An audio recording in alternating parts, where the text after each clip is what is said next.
How is it possible that on the most fundamental level, on the deepest level, the relative and the absolute are not separate?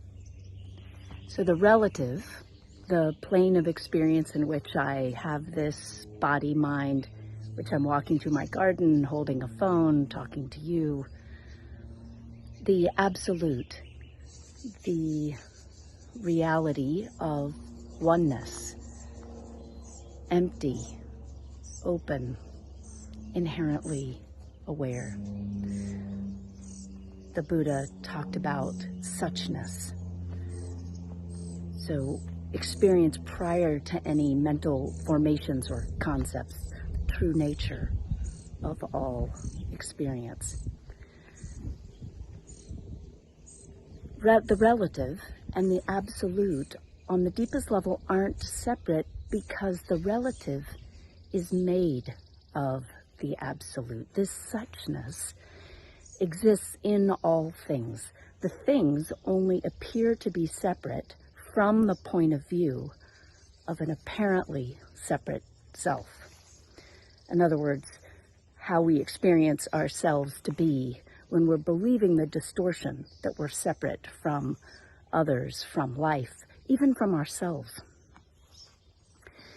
So relative experience, this experience of being stuck in traffic, or the experience of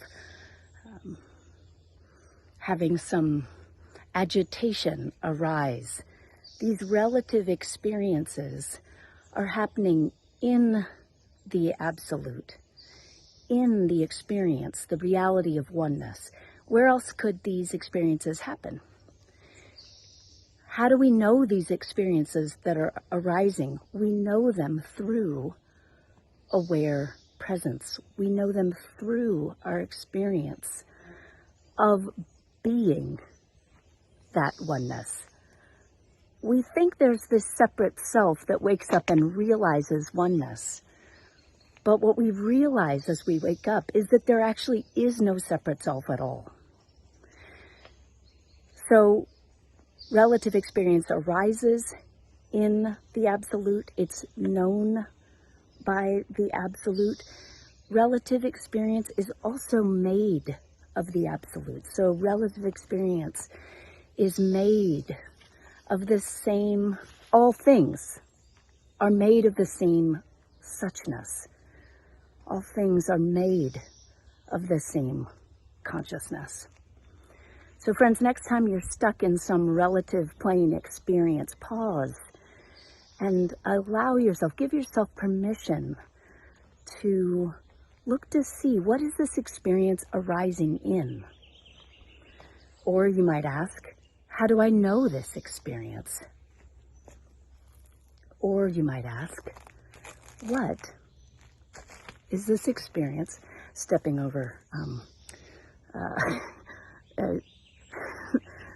like lawn gear that hasn't been put away in this relative experience as I talk to you about this. Okay, so we can also ask, what is this experience made of? Okay, try this out, friends. Let me know what you find out.